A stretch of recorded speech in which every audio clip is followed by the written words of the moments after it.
নমস্কার, স্কিল বাংলা চ্যানেলে আপনাদের সকলকে স্বাগত জানাই। দেখুন, রাশিয়ার থেকে ভারত তেল কেনা কি পুরোপুরি বন্ধ করে দিয়েছে? আমেরিকা তো ট্রেড ডিলের সময় দাবি করলো যে ভারতবর্ষ কথা দিয়েছে রাশিয়ার থেকে তেল কিনবে না। তো এক্স্যাক্ট এই মুহূর্তে হচ্ছেটা কি? এদিকে ভারতও মুখ বন্ধ করে রেখেছে, রাশিয়াও মুখ বন্ধ করে রেখেছে। এই টোটাল জিনিসটা, এর মধ্যে রিলায়েন্স আবার ভেনেজুয়েলার তেল কেনার জন্য ইউএস এর লাইসেন্স পেয়ে গেছে। এই টোটাল ব্যাপারটা আমরা আজকের ভিডিওতে ক্রিস্টাল ক্লিয়ার করে বুঝে নেব, যাতে করে আপনার মনে আর কোনো কনফিউশন না থাকে এই টপিকের ব্যাপারে।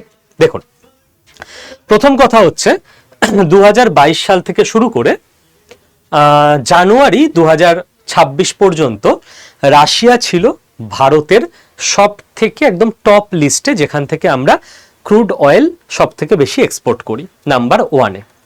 এবার ভারত যেহেতু পৃথিবীর থার্ড লার্জেস্ট ইম্পোর্টার ক্রুড অয়েলের, তো ভারতের যে নাম্বার 1 এক্সপোর্টার লিস্টে থাকবে, যারা ভারতকে জিনিস এক্সপোর্ট করে, বোঝাই যাচ্ছে যে তাদের কি বিশাল একটা বিজনেস হয়। এই বিজনেসটা, এই যে র্যাঙ্কিং, এই লিস্টটা ফেব্রুয়ারিতে 2026-এ বদলে গেছে। 2026-এর ফেব্রুয়ারির ফার্স্ট 10 দিনের ডেটা সরকারের তরফ থেকে অফিসিয়ালি আউট হয়েছে। সেখানে দেখা যাচ্ছে যে সৌদি আরব, এরা চলে গেছে এবার দীর্ঘ 4 বছর পর নাম্বার 1-এ। সৌদি আরব থেকে Bharatvarsha 1.13 million barrel per day এত নিয়ে আসছে, ইম্পোর্ট করছে। আর সেখানে রাশিয়া থেকে 1.09 million barrel per day Bharatvarsha ফেব্রুয়ারির প্রথম 10 দিন ইম্পোর্ট করেছে। সামান্য তফাৎ 1.13 আর 1.09, কিন্তু যে ফার্স্টে ছিল 4 বছর ধরে, তার সেকেন্ডে নেমে যাওয়া, এটা কেবল একটা বিজনেস বা কমার্শিয়াল ব্যাপার নয়, এর মধ্যে অ্যাকচুয়ালি রয়েছে ভারতবর্ষের জিও পলিটিক্যাল রিপোজিশনিং। এটা একটা সিগন্যাল, কেবলমাত্র বিজনেস চেঞ্জ নয়। এই সিগন্যালে কি কি রয়েছে সেটা আমরা বোঝার আগে আপনাকে বুঝে নিতে হবে যে আচ্ছা, সৌদি আরব থেকে আমরা যদি তেল আনি, তাতে ভারতবর্ষের ইকোনমিক্যালি সুবিধা অসুবিধা কি কি আছে। দেখুন, রাশিয়া আমাদেরকে কিছুটা ডিসকাউন্টেড রেটে তেল দিচ্ছিল। তো রাশিয়ার তেল আমরা কেন কিনছিলাম? আমরা কিন্তু লাস্ট 4 বছর ধরে, আপনি যদি খেয়াল করেন, ভারতবর্ষের মানুষ হিসেবে আমি আপনি হয়তো বলেছি যে রাশিয়া আমাদের বন্ধু, আমরা রাশিয়াকে সাপোর্ট করছি। কিন্তু ভারতবর্ষের তো পুরো আন্তর্জাতিক মঞ্চে একটা অফিসিয়াল স্ট্যান্ড পয়েন্ট আছে, এবং সেই স্ট্যান্ড পয়েন্টটা এতটাই রেসপেক্টেড, আমি আপনাদের সবসময় বলে এসেছি, এতটাই কন্টিনিউড। যে সরকারই এসছে, ভারতবর্ষের একটা ভালো ব্যাপার, ইন্টারনালি যে কোনো রাজনৈতিক নেতা নেত্রী দল যা কিছুই ব্লান্ডার করুক না কেন, বিদেশ নীতিতে একটা অসাধারণ ধারাবাহিকতা রেখে গেছে। তো ভারতবর্ষ কিন্তু 2022 থেকেই, যখন থেকে ভারতকে কোশ্চেন করা হচ্ছিল যে রাশিয়ার তেল কেন কিনছেন, ভারত একবারও বলেনি আমাদের বন্ধু কিনবো। ভারত বলেছে যে আমাদের পক্ষে যেটা সস্তা আমরা সেটাই কিনছি। আমরা রাশিয়ার তেল কেনা আমাদের উদ্দেশ্য নয়, আমাদের দেশের জন্য সস্তা তেল কেনা আমাদের উদ্দেশ্য। আমরা কেন অকারণে বেশি টাকা খরচ করব? এইবার এইখানে আমেরিকার সঙ্গে ট্রেড ডিলের পরই দেখা গেল, হয়তো ট্রেড ডিলেই সেই আলোচনা হয়েছে যে ভাই, আমরা তো আমাদের স্ট্যান্ড পয়েন্ট থেকে সরবো না, সস্তা তেল দাও, তুমি দাও, তোমার থেকেই কাল কিনবো। তো হঠাৎ করে দেখা গেল ট্রেড ডিলের পরপরই সৌদি আরবের যে সব থেকে বড় government controlled company Saudi Aramco, সেই সৌদি আরামকো নিজের যে তেলের রেট সেটা কমিয়ে দেয়। এবার সেই তেলের রেটটা আবার এতটাও কমেনি যে রাশিয়ার তেলের রেটের সমান সমান হয়ে গেছে। এইবার ভারতবর্ষের কাছে সোজা হিসেব রয়েছে যে ধরুন সৌদি আরামকো কথার কথা 90 টাকায় দিচ্ছে, আর রাশিয়া দিচ্ছে 80 টাকায়, কথার কথা, আমি জাস্ট উদাহরণ দিয়ে বোঝাচ্ছি। এবার রাশিয়া থেকে তেলটা ভারতে আসবে, তার তো একটা খরচ আছে, সেখানে দেখা যাচ্ছে 20 টাকা খরচ হয়ে যাচ্ছে, 100 টাকা পড়ছে। আর সৌদি থেকে ভারতে তেলটা আসতে 10 টাকা খরচ হচ্ছে, হরে গড়ে সেই 100 টাকাই পড়ছে। এবার ভারতের কাছে ওই জায়গাটা চলে এসছে যে দুটো প্রায় সমান সমান, পুরো সমান নয়। কিন্তু কেন সৌদি থেকে ভারতে তেল আসতে কম টাকা কেন লাগে? তার 3টে মেন কারণ আছে। প্রথম কারণ হচ্ছে ফ্রেট কস্ট। আপনাকে তো তেলগুলোকে নিয়ে আসতে হয়, পাইপে করে তো আসছে না, কার্গোতে করে আসছে, সেই ফ্রেটের তো একটা কস্ট আছে। এবার সৌদি আরব থেকে ভারতে তেল আসতে জেনারেলি 3-4 দিন লাগে, রাশিয়া থেকে আসতে 12 থেকে 20 দিন লাগে গড়ে। আমেরিকা থেকে আসতে 45 থেকে 55 দিন লাগে, অনেকটা দূরত্ব। তো যেহেতু সৌদি থেকে 3 থেকে 4 দিনে চলে আসে, রাশিয়া থেকে আপনার আসছে 12 থেকে 20 দিনে, তো ফ্রেট কস্ট অটোমেটিক কম হয়ে যাচ্ছে। এবার যেহেতু আপনার 3-4 দিনের মধ্যে জিনিসটা চলে আসছে, তো যারা বিজনেস করেন তারা বুঝবেন ওয়ার্কিং ক্যাপিটাল, যে আমি টাকাটা তো দিয়ে রেখেছি, অ্যাডভান্স করে দিয়েছি, মালটা আমার কাছে আসবে কখন, মালটা আমার কাছে 20 দিন পর আসছে, তো আমার টাকাটা ফেসে রয়েছে 20 দিন, আর এখানে 4 দিনে চলে আসছে, তো ওয়ার্কিং ক্যাপিটাল ব্লকেজটাও কম হচ্ছে। আর আমাদের এই যে যেহেতু 3-4 দিনে জিনিসটা চলে আসছে, আমাদের ইন্স্যুরেন্স রিস্কও কম। প্রত্যেকটা জিনিসের কিন্তু ইন্স্যুরেন্স থাকে, এটা খেয়াল রাখবেন। যেরকম আপনি আপনার হেলথ ইন্স্যুরেন্স ইত্যাদি করেন আপনার জন্য, আপনার ফ্যামিলির জন্য, সেরকম সরকারও কিন্তু বা কোম্পানিগুলোও কিন্তু যখন জাহাজে করে নিয়ে আসে সেগুলোরও ইন্স্যুরেন্স থাকে, ঠিক আছে?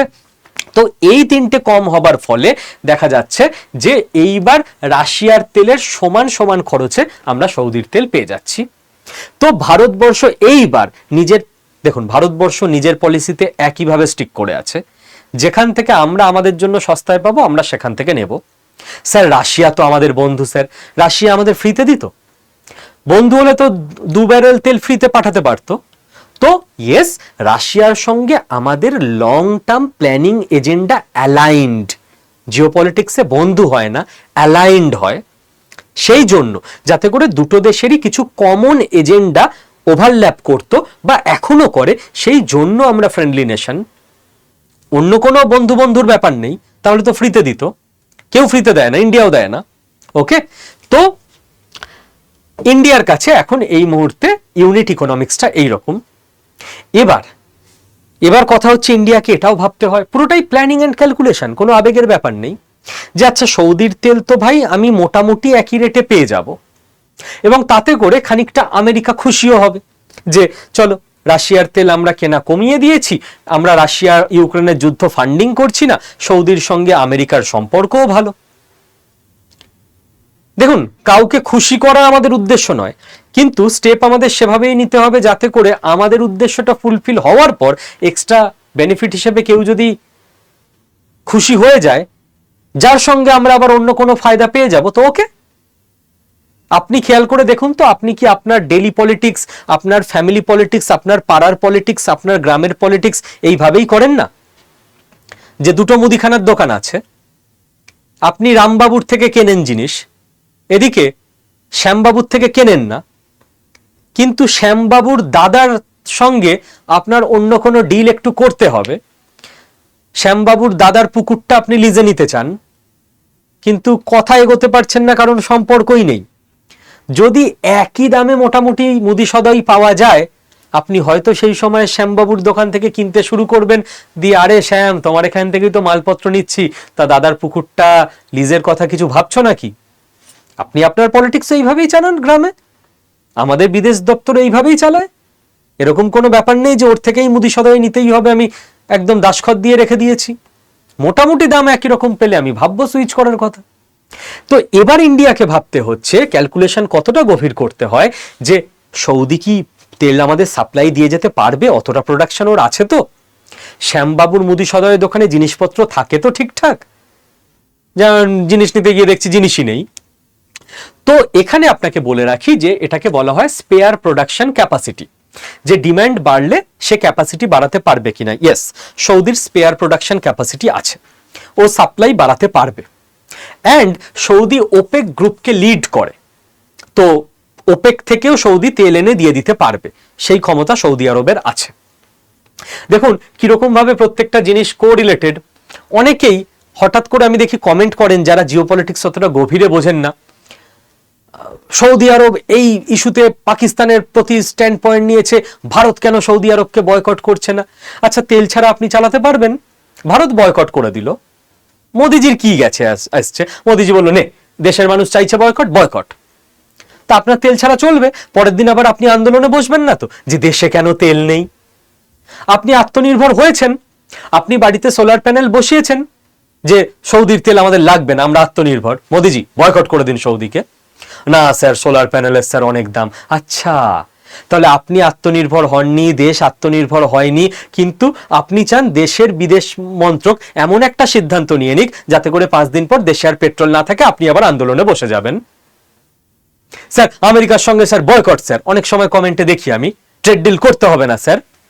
আচ্ছা, তো আমাদের দেশে যদি রুপি আরো আরো আরো ফল করতে থাকে, ট্রেড ডিল একদম কোনো দেশের সঙ্গে হলো না, আমরা এক ঘরে হয়ে গেলাম সারা পৃথিবীতে, আপনার সেই জোশ আছে আপনি ভারতবর্ষের সঙ্গে একদম স্ট্যান্ড পয়েন্টের সঙ্গে খাড়া থাকবেন? ইরানে ওদের যে কারেন্সি তার ভ্যালু হচ্ছে $1 ইকুয়াল টু ইরানে 42,000। আমাদের যেমন $1 ইকুয়াল টু 91 রুপি 92 রুপি, ওদের 42,000। মাঝখানে লাখে চলে গেছিল, 14 লাখ। এখন এক্সাক্ট কত আমি দেখিনি, গুগল করলেই দেখতে পাবেন। না স্যার রুপি স্যার 100 গেলেই স্যার আমি আন্দোলন করব। আচ্ছা, ইরান যে চালাচ্ছে আমেরিকার বিরুদ্ধে এই লড়াই, তার জন্য ওদের মানুষকে মানতে হয়েছে যে আমাদের এই 14 লাখেও চলে যাবে কখনো কখনো $1 বিনিময়, আমরা মেনে নেব। আপনি মানবেন? না স্যার ওটা তো স্যার ইকোনমিক লস। তাহলে আপনি কেন চান যে আমাদের দেশের বিদেশ মন্ত্রক এমন কোনো সিদ্ধান্ত নিক যাতে করে আমাদের তেলের সাপ্লাই কেটে যাবে, যাতে করে আমাদের রুপি ফ্রি ফল হয়ে যাবে? তো বিদেশ মন্ত্রককে সবকিছু ভেবে চিন্তে সিদ্ধান্ত নিতে হয়, আমার আপনার মতো আবেগে সিদ্ধান্ত নিলে হয় না। যে আমরা কি হয়েছি আত্মনির্ভর? আমরা কি চীনের মতো হিউজ ম্যানুফ্যাকচারিং হাব হয়ে গেছি যে এবার আমরা সৌদি আরবকে বলতে পারি, আমেরিকাকে বলতে পারি হইনি, হওয়ার পথে আছি? তো এখন আপনার ইগো দেখানোর সময় আসেনি, এখন আপনার অ্যাডজাস্টমেন্ট পলিটিক্সেই চলতে হবে। আগে number 1 economy, number 1 super power, আত্মনির্ভর, এনার্জি ডেফিসিট নেই, আগে এটা করে নিন দেশের, তারপর আপনি ইগো দেখাতে পারবেন। তবুও বিদেশ নীতিতে ইগো দেখানো কোনোদিনই উচিত না। যাই হোক, আশা করি খানিকটা আপনাদের এই সূত্রে আমি ক্ল্যারিটি দিতে পারলাম যে কেন একে বয়কট করে দেবো, ওকে বয়কট করে দেবো, এইভাবে চলে না দেশ। দেশের যারা পলিসি মেকার তাদের অনেক কিছু গভীরে ভেবে চিন্তে চালাতে হয়, তাই না? তো এইবার আমাদের প্রশ্ন যে ইন্ডিয়া ইউএস যে ট্রেড ডিল হলো, ওখানে যে আমেরিকা বলল ভারত আর রাশিয়া থেকে তেল কিনবে না। ইয়েস, এইটাই ভারতবর্ষের জয় এবং প্রত্যেকটা স্টেপে আমেরিকার পরাজয়।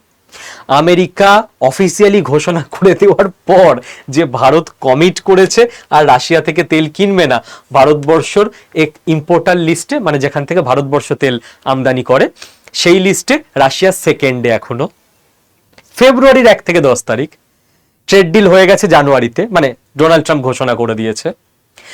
ভারতবর্ষ সাইলেন্ট থাকে, চুপচাপ, খুব খারাপ ভাষা আমি ইউজ করছি, মুখে জুতো মারা, এর থেকে বেশি আর কিছু হয় না। যে আমেরিকার প্রেসিডেন্ট অ্যানাউন্স করছে ভারত বলেছে রাশিয়া থেকে তেল কিনবে না, ভারত ফেব্রুয়ারিতে লিস্ট প্রকাশ করছে যে রাশিয়া আমাদের সেকেন্ড লিস্টে আছে, টপ লিস্টে। এটা ভারতবর্ষের সিগন্যালিং যে ট্রেড ডিলের পর ভারতের তরফ থেকে কিন্তু কোনো অফিসিয়াল স্টেটমেন্ট আসেনি, রাশিয়ার তরফ থেকেও কোনো অফিসিয়াল স্টেটমেন্ট আসেনি রাশিয়া আর ভারতের তেলের চুক্তি নিয়ে। এই জন্য ভারতের অফিসিয়াল স্টেটমেন্টকে সারা পৃথিবী এখন এতটা গুরুত্ব দেয়। এবং কিভাবে ভারত ব্যালেন্স করছে, কি অসাধারণ ব্রেন বিদেশ মন্ত্রকে বসে আছে। আমেরিকা যেই বলবে এইভাবে মুখে জুতো মারে কেউ, আমরা অ্যানাউন্স করলাম তোমরা কিনবে না, আর তোমরা সেকেন্ড হাইয়েস্টে রেখে দিয়েছো রাশিয়াকে, সঙ্গে সঙ্গে ভারত এই দেখুন ফার্স্টে ছিল সেকেন্ডে এনেছি না, আপনারাও কিছু আমাদের ডিল দিন, আমরা ভাবি, তারপর আমরা থার্ডে নিয়ে যাব। Give and take. আপনার মুখের কথায় আমি রাশিয়ার সঙ্গে তেল কেনা বন্ধ করব না। ইয়েস, আপনি 50 থেকে 18 এনেছেন, আমরাও সেকেন্ডে নামিয়েছি। নেক্সট দেখি কি কি ডিল আপনি দিচ্ছেন, সেই বুঝে আমরা আবার ভাববো রাশিয়াকে থার্ডে নিয়ে আসবো না ফার্স্টে নিয়ে আসবো। গেম আমরা ডিসাইড করব, আপনি নন। এইবার দেখুন ভারতবর্ষ কি ডিপ্লোম্যাটিক সিগন্যালিং এর মাধ্যমে চুপচাপ কিন্তু অসাধারণ গভীর ডিপ্লোম্যাটিক সিগন্যালিং ইউএস এবং রাশিয়া দুজনকেই দিচ্ছে। রাশিয়াকে 3টে ডিপ্লোম্যাটিক সিগন্যালিং ভারতবর্ষ দিতে চেষ্টা করছে ফার্স্ট থেকে সেকেন্ডে নামিয়ে এনে। যে রাশিয়া, ফার্স্ট কথা, আমরা 4 বছর ধরে তোমাদের পাশে থাকলাম, তোমাদের থেকে তেল কিনলাম, ইয়েস তুমি ডিসকাউন্ট দিয়েছো বলেই কিনেছি, বাট অন্য পৃথিবীর কোনো দেশ তো তোমার থেকে তেল কেনার সাহসই দেখাতে পারেনি আমেরিকার এগেনস্টে গিয়ে। আমরা গেছি 4 বছর, 1-2 দিন নয়, পুরো ওয়েস্টার্ন এবং আমেরিকান চাপ সহ্য করে আমরা তোমাদের থেকে তেল কিনে গেছি। বাট তোমরা কি করলে, তোমাদের যে অফার ছিল তেলের, সেই অফারটা তোমরা কমিয়ে দিলে। প্রথম দিকে রাশিয়া যতটা অফার দিচ্ছিল এখন অতটা অফার দিচ্ছে না। তো no no no, India is not taken for granted, offer দাও, আবার আমরা আবার তোমাদের থেকে তেল কেনা বানাবো। এমন কথা ভেবো না যে ইন্ডিয়া বার খেয়ে আমেরিকার বিরোধিতা করে তোমাদের থেকেই তেল কিনতে থাকবে। নো নো নো, আমরা প্রত্যেকটা জায়গায় ক্যালকুলেটিভ ডিসিশন নেবো, কোনো আবেগের ডিসিশন নয়, কোনো বার খেয়ে সিদ্ধান্ত নয়। অফার বাড়াও, আবার তেল কেনা বাড়াবো। আমেরিকা চাপ দিয়ে আমাদের তেল কেনানো বন্ধ করাতে পারেনি, তোমরাও বার খাইয়ে ইমোশনাল ব্ল্যাকমেল করে তেল কেনা টপে রাখতেও পারবে না। নাম্বার 2, কো প্রোডাকশন বাড়াও। তুমি আমাকে S-400 বিক্রি করছো, আমরা টাকা দিয়ে কিনছি, ইন্ডিয়া সারা জীবন তোমার কাস্টমার থাকবে না। চলো S-500 একসঙ্গে বানাও আমাদের সঙ্গে, ইন্ডিয়াতে বানাও, তোমাদের টেকনোলজি আমাদেরকে দাও, যাতে আমরা ওই টেকনোলজিটা শিখে নিয়ে প্রোডাকশন করে বিদেশে এক্সপোর্ট করার রাইট পেতে পারি। কিসের বন্ধু? বন্ধুত্ব দুতরফে হয়। আমরা তোমাদের থেকে তেল কিনে যাব, S-400 কিনে যাব, আর তোমরা বিক্রি করে যাবে, না না না না, ইন্ডিয়া মার্কেট নয় তোমাদের, দিস ইজ নিউ ইন্ডিয়া। বন্ধুত্ব হবে সমানে সমানে, শ্রদ্ধার সম্পর্ক হবে, একতরফা নয় যে আমরা কেবল তোমাদের থেকে জিনিস কিনে যাব। কো প্রোডাকশন বানাও, টেকনোলজি দাও, ট্রান্সফারেবল টেকনোলজি করো, হবে বন্ধুত্ব, কোনো অসুবিধা নেই। অ্যান্ড থার্ড, চায়নাকে মানাও। ইন্ডিয়া সেই পলিসি নিয়েছে, আমেরিকা ইন্ডিয়ার ওপর চাপ দিচ্ছিল কেন, যে ইন্ডিয়া রাশিয়াকে মানাও, কারণ ইন্ডিয়ার সঙ্গে রাশিয়ার যেহেতু ভালো সম্পর্ক, ভালো সম্পর্ক মিন্স বিজনেসের দিক থেকে ডিপ টাই, ভালো মানে ওরকম ভাববে না যে বন্ধু বন্ধু। ইন্ডিয়া একই চাপটা রাশিয়াকে দিতে চায় চায়নাকে মানানোর জন্য, যে রাশিয়া তোমার সঙ্গে আমি বিজনেস করব, সব ঠিক আছে, চীনকে মানাও, তোমার সঙ্গে তো চীনের ভালো সম্পর্ক, চীন আমার অরুণাচল ক্লেম করবে, চীন সাক্সগাম ভ্যালি রেখে দেবে, চীন আকসাই চীন দখল করে রেখে দেবে, চীন ভুটানের ওপর অ্যাগ্রেশন দেখাবে, চীন একের পর এক কাজকর্ম করে যাবে যেটা ভারতের ইন্টারেস্টের এগেনস্টে। ও তো তোমার বন্ধু, তোমার বন্ধুকে মানাও যদি ভারতের সঙ্গে তুমি এতই ভালো সম্পর্ক রাখতে চাও। তো ভারত এখন এটা করেই যাবে, রাশিয়াকে ইউজ করে চীনকে ব্যালেন্স করার চেষ্টা। ভারতের 3টে ক্লিয়ার সিগন্যাল চলে গেছে রাশিয়ার প্রতি, যে দেখো আমরা সম্পর্ক রাখতে আগ্রহী, না হলে তো তেল কেনা বন্ধই করে দিতাম, আমরা সেকেন্ডে নামিয়েছি। আর ইউএস এর প্রতিও একই সঙ্গে ইন্ডিয়ার 3টে সিগন্যালিং চলে গেছে, যে ইউএস আমরা রাশিয়াকে সেকেন্ডে নামিয়েছি, তোমার চাপে তো আমি আসবো না, বন্ধ তো করিনি তেল কেনা। আবার হ্যাঁ, আমরা তোমাদের ভালোবাসি, ফার্স্টেও রাখিনি রাশিয়াকে, দেখো তো। শোনো, ভালোবাসা বাড়াতে গেলে আমাদেরকে টেকনোলজি দাও, টেকনোলজি দাও, টেকনোলজি শেয়ার করো আমাদের সঙ্গে, তোমরা পৃথিবীর 1 নাম্বার টেকনোলজি। তবে না রাশিয়াকে আমরা 3rd-এ আনবো, 4th-এ আনবো। চাও তো রাশিয়াকে আমরা 3rd-এ 4th-এ নিয়ে যাই? টেকনোলজি দাও।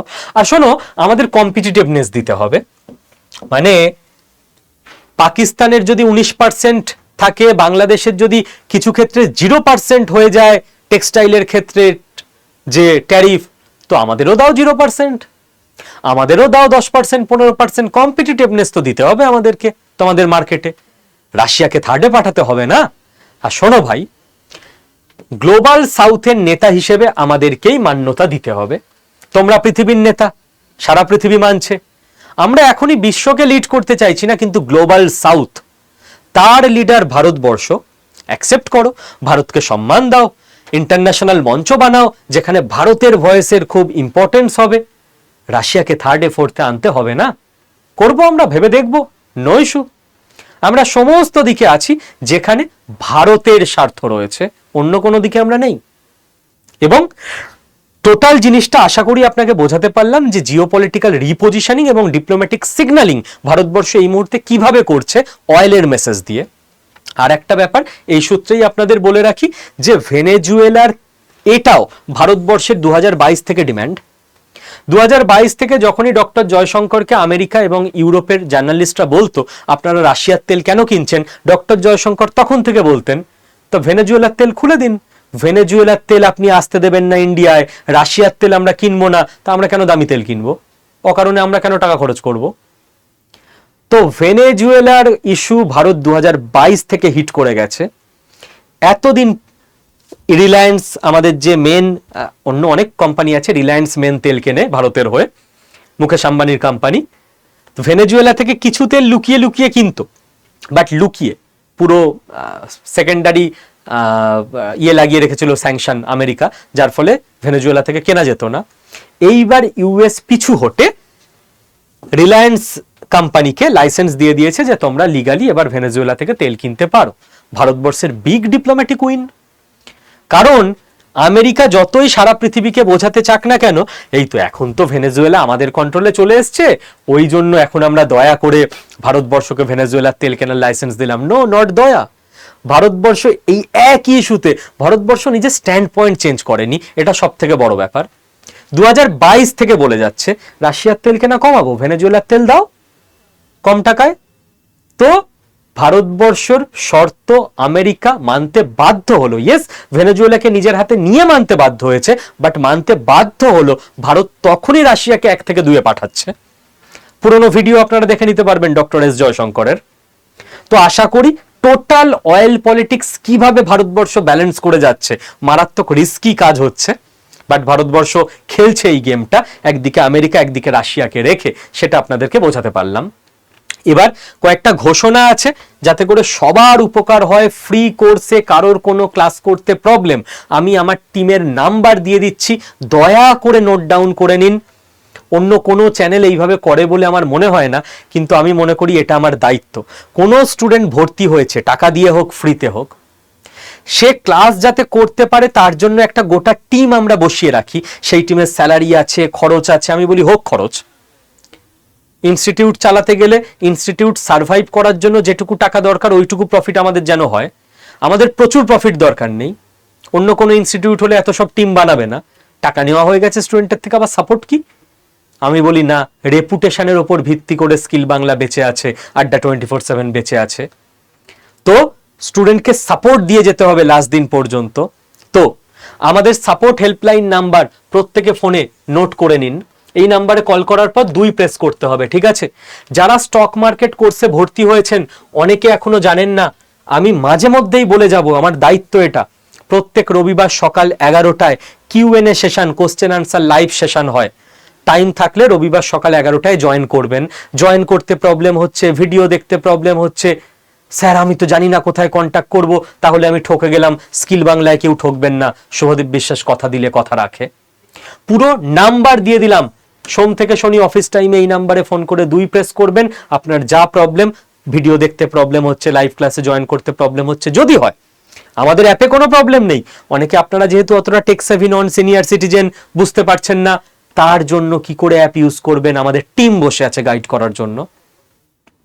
সেকেন্ড, এবার যারা এআই কোর্সে ভর্তি হচ্ছেন, লাস্ট কয়েকদিন ধরে প্রচুর মানুষ ভর্তি হয়েছেন, আপনাদেরকে আমার একটা অন্য টিম ফোন করে অনবোর্ডিং ফর্ম ফিল আপ করতে বলবে। ফর্মটা ফিল আপ করে দেবেন।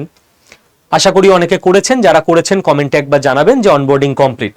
কারণ আইআইটি ম্যাড্রাস থেকে আপনাদেরকে কোর্স কমপ্লিশন সার্টিফিকেট দেওয়া হবে, ওই সার্টিফিকেটে আপনার নাম দরকার, তাই আপনার নাম, ফোন নাম্বার, ইমেল আইডি নেওয়া হচ্ছে। এবং আইআইটি ম্যাড্রাসের সার্টিফিকেটে একটা কিউআর কোড দেওয়া থাকবে। আপনি যে কোনো জায়গায় সারা পৃথিবীতে ওই সার্টিফিকেটটা যখন ফেলবেন, সেই কোম্পানি বা তারা কিউআরটাকে স্ক্যান করবে, আইআইটি ম্যাড্রাসের সার্টিফিকেট তারা রিচেক করে নিতে পারবে যে আপনি তো সার্টিফিকেটটা কোনো জায়গা থেকে জাল বের করে নিয়ে যেতে পারেন। এতটা স্বচ্ছতা মেনটেন করা হচ্ছে, এবং কিউআর কোড আপনার সার্টিফিকেটে থাকবে মানে আপনার সার্টিফিকেটের ভ্যালু আরো বেড়ে যাবে। ওকে, যদি এআই কোর্সে কারো কোনো প্রবলেম হয়, এই নাম্বারে কল করতে পারেন, সি মানে কল, এই নাম্বারে হোয়াটসঅ্যাপ করতে পারেন, ডাব্লু মানে হোয়াটসঅ্যাপ। আমার টিম পুরো বসে থাকে, আলাদা ডেডিকেটেড টিম, একটা স্টুডেন্টেরও প্রবলেম হলে তার হাতে ধরে প্রবলেম সলভ করাবে বলে। এবং কম্পিউটার ফ্রি কোর্সে যারা জয়েন করেছেন, যারা জয়েন করেননি, তারা ওই পশ্চিমবঙ্গের বর্ডারে জামাত, ওই ভিডিওটা লাস্ট 6 মিনিট ভিডিও সেকশন থেকে দেখে নিয়ে ফ্রিতে জয়েন করে নিন। এখনো ফ্রি রাখা আছে আপনাদের জন্য, কোনো টাকা পয়সা লাগবে না। তারা আড্ডা 24/7 অ্যাপ বা ওয়েবসাইট থেকে মাই কন্টেন্টে যাবেন, তারপর মাই পারচেসডে যাবেন, তারপর আপনার কোর্সটা দেখাবে, ওখানে গিয়ে ক্লিক করলে লাইভ ক্লাসে ক্লিক করবেন, আপনি ক্লাস পেয়ে যাবেন। বুধবার 6টা থেকে 7:30, শনিবার 4টে থেকে 5:30, এইটা হচ্ছে লাইভ ক্লাসের টাইম। লাইভ মিস করে গেলে ওই লাইভের ক্লিক করলেই আপনি যে লাইভটা হয়ে গেছে তার রেকর্ডেডও দেখতে পাবেন, রেকর্ডও থাকবে আপনার কাছে, কোনো চিন্তা নেই। আর তাতেও আপনার কোনো প্রবলেম হলে কম্পিউটার ফ্রি কোর্সের সাপোর্ট এইটা। তো স্টক মার্কেটের স্টুডেন্ট আর কম্পিউটার ফ্রি কোর্সের স্টুডেন্টরা কোনো প্রবলেমে এখানে ফোন করে 2 প্রেস করবেন। এআই এর স্টুডেন্টরা কল করতে চাইলে এই নাম্বারে কল করবেন, হোয়াটসঅ্যাপ করতে চাইলে এই নাম্বারে হোয়াটসঅ্যাপ করবেন। স্কিল বাংলা রেপুটেশন প্রথম দিন থেকে লাস্ট দিন একই থাকবে। ভর্তি হওয়ার আগেও হেল্প পাবেন, ভর্তি হওয়ার পরেও ডিফারেন্ট ডেডিকেটেড টিম বসে আছে হেল্প করার জন্য। থ্যাংক ইউ, ভালো থাকবেন প্রত্যেকে।